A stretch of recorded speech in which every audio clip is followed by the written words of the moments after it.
ఇంకొకటి కూడా అడిగాం కదా, మీ రాజమహల్ హైదరాబాద్లో మీ జూబ్లీ హిల్స్లో రాజమహల్ జగన్మోహన్ రెడ్డి గారిది. ఇంట్లో టైల్స్ దగ్గర నుంచి, ప్రహరీ గోడ దగ్గర నుంచి, ఇంట్లో టైల్స్ దగ్గర నుంచి, ఇంట్లో సామాను, బాత్రూముల దగ్గర నుంచి ప్రతిదీ పదని ఆడిట్ చేద్దాం. జగన్ గారి ఇల్లు కానీ ఎవరిది రాజమహల్, ఎవరిది ప్యాలెసా, ఎవరిది డబ్బు ఉన్నాడో తెలిసిపోద్ది పదని.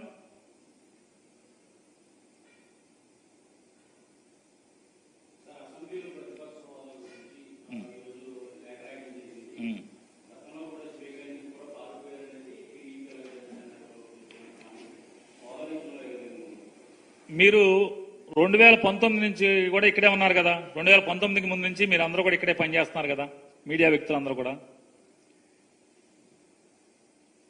2019లో వైఎస్ఆర్ కాంగ్రెస్ పార్టీ తరఫున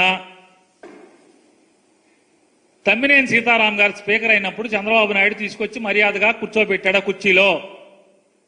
తెలుగుదేశం పార్టీ నుంచి ఎవడన్నా ఒక్కడన్నా సాంప్రదాయబద్ధంగా స్పీకర్ని తీసుకొచ్చి కూర్చోబెట్టారా? వాళ్ళు ఎక్కడికి పారిపోయారు?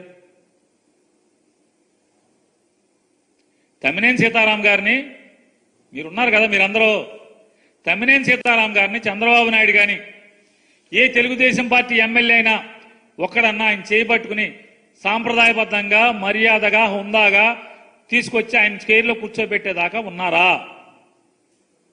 వాకౌట్ చేశారా?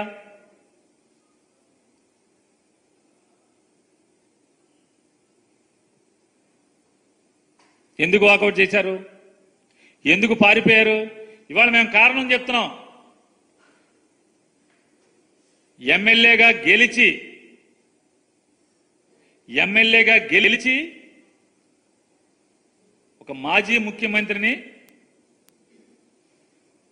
ఈడు ఓడిపోయాడు కానీ ఈడు సావలేదురా, ఈయన చంపేయాలని చెప్పి మాట్లాడేటువంటి సంస్కారం ఉన్నవాడిని మీరు స్పీకర్ చైర్లో కూర్చోబెడుతున్నప్పుడు మేమెందుకు ఉండాలి అని చెప్పి మాకు అనిపించింది. అటువంటి వాడిని మీరు స్పీకర్గా పెడితే రేపు సభ ఎట్లా నడుస్తాడో మాకు తెలీదా? అందుకని మాకు నచ్చలేదు. మరి సీతారాం గారిని మీరెందుకు ఉండలేదు? తమ్మినేని సీతారాం గారు మాకన్నా ముందు 5 ఏళ్ల ముందు కదా, మీరు 5 ఏళ్ల ముందు తమ్మినేని సీతారాం గారు స్పీకర్ అయినప్పుడు ఒక వెనుకబడిన కులాలే కదా అతను కూడా. మీరెందుకు లేడు? చంద్రబాబు నాయుడు తీసుకొచ్చి మర్యాదగా కూర్చోబెట్టాలి కదా, కూర్చోబెట్టలేదు ఎందుకని?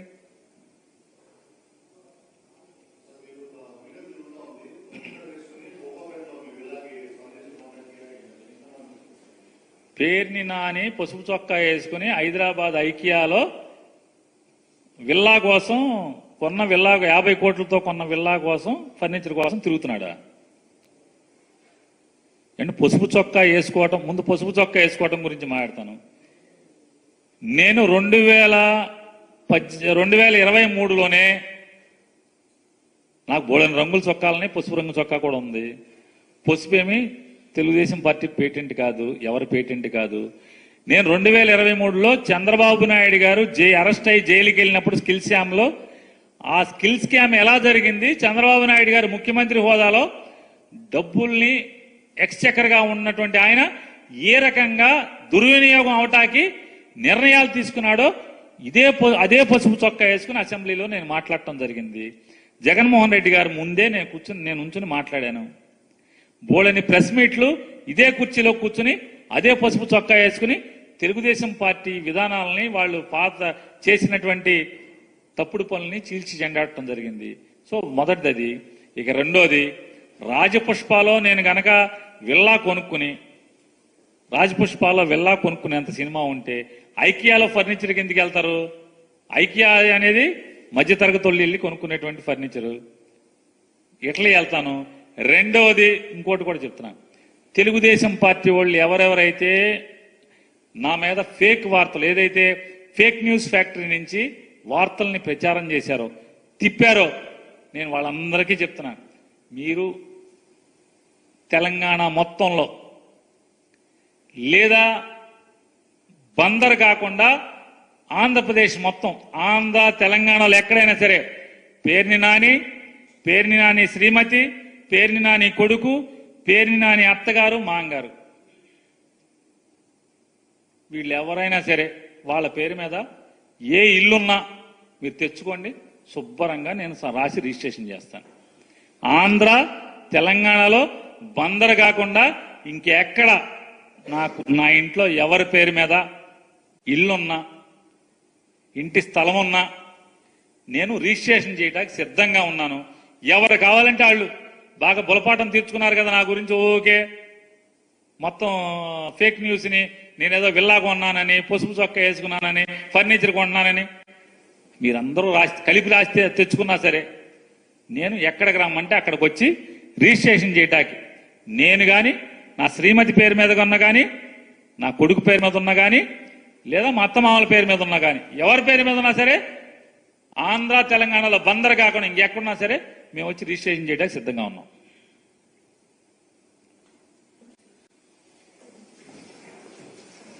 ఉన్న శాఖ నేను ప్రభుత్వ ఉద్యోగ కొడుకుని, ఆ జీతాల మీద మేము పెరిగిన వాడిని. మా నాన్న జీతాలు రాకపోతే మమ్మల్ని స్కూల్ బయటికి పంపించి మళ్ళీ జీతాలు వచ్చిన తర్వాత మళ్ళీ స్కూల్లోకి అలౌ చేసినాయి, అవి కూడా ఉన్నాయి నా సంఘటన. అలాంటి సంఘటనలు ఉన్నాయి. అందుకే నీ కష్టాన్ని అర్థం చేసుకోగలను. అంటే 1వ తారీఖు జీతం రాకపోతే ఏమవుద్దు నాకు అనుభవం ఉంది నాకు. అలాగే ఆఖరి వారంలో డబ్బులు అయిపోతే కూడా ఆ పరిస్థితి కూడా నాకు తెలుసు. మా పొరపాటున మేము ఏదో ఇవి జరిగిపోయినాయి, కానీ మేము ఇలా ఈ సినిమా రంగంలో ఇవన్నీ ఉండటం వల్ల బేసిక్గా చాలా సాధారణ స్థాయి నుంచి వచ్చాం కాబట్టి అన్నిటికంటే కూడా సాధారణ స్థాయి మాకు భగవంతుడి వచ్చిన మమ్మల్ని తీసుకొచ్చిన సాధారణ స్థాయి కష్టాలని మేము మర్చిపోం. అందుకని ఈ రోజున రోడ్ల మీద బయటికి వెళ్ళి ఎందుకు ఆగి ఎందుకు మాట్లాడుతానంటే ఆ కష్టం ఎలా ఉంటుందో నాకు తెలుసు. ఇందాక మీరు ఇచ్చిన రిప్రజెంటేషన్ కూడా ఆ కష్టం ఎలా ఉంటుందో నాకు తెలుసు. సో ఇలాంటి స్పందనకి వెంటనే ఉంటుంది. కానీ నేను కోరుకునేది అంటే మిమ్మల్ని గత ప్రభుత్వం మిమ్మల్ని భయపెట్టింది. అంతకుముందు ఉన్న ప్రభుత్వం మీరు ఏదైనా ఒక నిరసన చెప్పడానికి చాలా బలంగా చెప్పగలిగేవారు. కానీ ఇప్పుడున్న కూటమి ప్రభుత్వం మీకు అండగా నిలబడుతుంది. ఫస్ట్ ముందస్తుగా మేము మీతో గొడవ పెట్టుకోవడానికి లేదు ఫస్ట్. ఎందుకంటే బ్యాడ్ బ్లడ్ ఉండకూడదని ఫస్ట్ ఫోన్ చేశాను మీకు. అరే వస్తే నువ్వు కలవలేదండి, నువ్వు కూర్చొని పెద్ద ఆఫీసులను కలుస్తాం, మమ్మల్ని కలవవా అని ఒక చిన్న బాధ ఏదైనా ఉంటుంది. ఎందుకంటే నాకు తెలుసు, మా నాన్న బాధ నాకు తెలుసు. అందుకని వెంటనే ఫోన్ చేశానండి. ఆ కష్టం నాకు తెలుసు. ఇంకా నేను మీకు ఒకసారి ఏమైపోతుంది, అందరూ ఒకేసారి వచ్చేస్తే నేను మాట్లాడలేని పరిస్థితులు తప్ప మీరు 1-on-1 కూర్చొని గ్రూప్గా కూర్చుంటే మటుకు నేను చాలా మీకు ఫస్ట్ వినే వ్యక్తిని. నేను విన్న తర్వాత పరిష్కార మార్గం వెతుకుతాను. సో మీకు గత 10 రోజుల్లో గత ఛార్జ్ తీసుకున్నప్పటి నుంచి నేను రివ్యూలు చేస్తూ ఉంటే ఉన్న పరిస్థితి, మీరు ఉద్యోగాలు లేవు, లేదంటే మనకి పర్మనెంట్ చేయలేదు, లేదంటే కూర్చొని గ్రేడేషన్ మార్చాలి, లేదంటే 2003 మాకున్న ఓల్డ్ పెన్షన్ స్కీమ్ అప్లై చేయాలి, రకరకాల అనేక సమస్యలు ఉన్నాయి. వీటన్నిటినీ చాలా క్షుణ్ణంగా మీ దగ్గరతో వింటాను. కాబట్టి వీటన్నిటికీ మించి మూలం ఆర్థిక మూలం. రాష్ట్ర విభజన జరిగినప్పటి నుంచి ఈరోజు దాకా ఆంధ్రప్రదేశ్ ఇంకా ఉణుకుతూనే ఉంది, ఆర్థికంగా నిలదొక్కుకోలేదు. మేము కూడా ఓటు చీలకూడదు, అందరూ కలిసి రావాలి. ఎందుకన్నామంటే అసలు ఆంధ్రప్రదేశ్కి ఒక బలమైన రాజకీయ వ్యవస్థ ఉంటేనే కింద ఉన్న మనకి పనిచేస్తున్న ఉద్యోగులందరికీ కూడా ఒక భద్రత ఉంది. ఇందాక మాట్లాడుతూ ఉంటే కూడా ఐఏఎస్ అధికారులతో వాళ్ళకు కూడా డిఏలు ఇవ్వలేని పరిస్థితి ప్రభుత్వం. ఒక 90,000 రూపాయలు వాళ్ళకి రావాల్సింది 4% ఇంక్రీజ్ వచ్చింది. మాకు అన్ని బకాయిలు తీసుకుంటారు, 90,000 ఇవ్వాలి, వదిలేశారు. ఇంకా రావని చెప్పి వదిలేశాను. ఐఏఎస్ అధికారులు చెప్తా ఉన్నారు. అంటే ప్రైవేట్ వీళ్ళందరూ ప్రాఫిట్ పొందుతూ ఉన్నారు. డబ్బు ఉంది, కానీ డబ్బుని వ్యక్తులు సొంతం చేసుకున్నారు. రాజకీయాల్లో కూర్చొని గత ప్రభుత్వం స్థాయి దాన్ని పెంచేసింది. అది మేము కరెక్ట్ చెయ్యాలి. అందుకని మేము చాలా నిబద్ధతతోటి నిక్కచ్చిగా ఉండే వ్యక్తులు మేము కట్టుబడి ఉన్నాం. సో మీకు మేము మాట ఇచ్చేది కూడా ముందస్తుగా అసలు ఫస్ట్ ఆర్థిక పరంగా అసలు ఎలా ఉంది రాష్ట్రం, శ్వేతపత్రాలు రిలీజ్ చేయబోతుంది.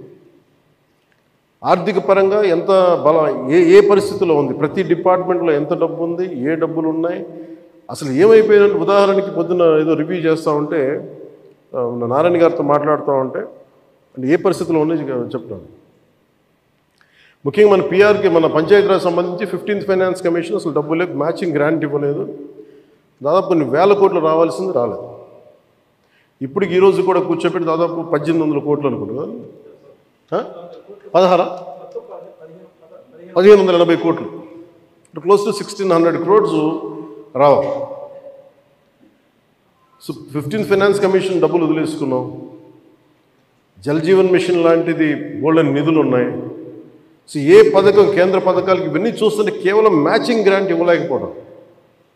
నేను అధికారులు పొద్దు నుంచి గత రోజుల నుంచి నేను అడుగుతా ఉంటే ఒకటే అడుగుతున్నాను, ఏమైనా అంటే మీ బాధ్యత కదా, మీరు ఎందుకు లేరు ఇట్లా అని అడిగారు. సమస్య ఏమైందే, సరైన నాయకత్వాన్ని ప్రజలు ఎన్నుకోలేనప్పుడు ఇష్టారాజ్యంగా ప్రవర్తించారు. దానికి పర్యావసానమే మనం అనుభవిస్తుంది ఈరోజు. నేను మీకు ఒక రెవల్యూషనరీ విప్లవాత్మకమైన మార్పులు తీసుకురావాలి ఆంధ్రప్రదేశ్ విధి విధానాల్లో కానీ ప్రభుత్వ విధానాల్లో కానీ, దానికి నేను నా వంతు కృషి నేను బలంగా చేసి పెడతాను. మీకు ఏదో ఒక రోజు వారానికి మీ సమస్యల మీద ప్రత్యేకించి దృష్టి సారిస్తాను. అంటే ఈరోజు కూర్చుంటే ఒక సపోజ్ నెల రోజుల్లోపు నాకున్న సమయంలో, అందుకే నెల రోజులు అంటే అది 2 వారాల్లో కానీ మీరు చెప్పండి, నాకు ఇంత టైం పడుతుంది, ఒక్కొక్క వింగ్ని అర్థం చేసుకోవాలి. ఇప్పుడు మీరు చెప్పారు ఈ ఫిట్మెంట్లు కానీ పిఆర్సీ, మనకి పిఆర్సీ కానీ అలాగే కమిషనర్స్ని ఇప్పుడు దాకా అపాయింట్ చేయలేదు. ప్రతిదీ కూడా మీరు క్షుణ్ణంగా చెప్తే నేను కన్సర్న్ అధికారులతో మాట్లాడి నేను ఏం చేయగలనంటే, నేను టాస్క్ మాస్టర్, ముందు సమస్యకు పరిష్కారం వెతుకుతానని చెప్పేవాడు. నేను పారిపోయే వ్యక్తిని. నాకు రాజకీయాలు నాకు అవసరం లేదు. నాకు కాదు, నేను ఎందుకు వచ్చానంటే ఇది నా నేల అనుకొని వచ్చాను. నేను ఏం చేయగలనంటే, నేను టాస్క్ మాస్టర్, ముందు సమస్యకు పరిష్కారం వెతుకుతానని చెప్పేవాడు. నేను పారిపోయే వ్యక్తిని. నాకు రాజకీయాలు నాకు అవసరం లేదు. నాకు కాదు, నేను ఎందుకు వచ్చానంటే ఇది నా నేల అనుకొని వచ్చాను.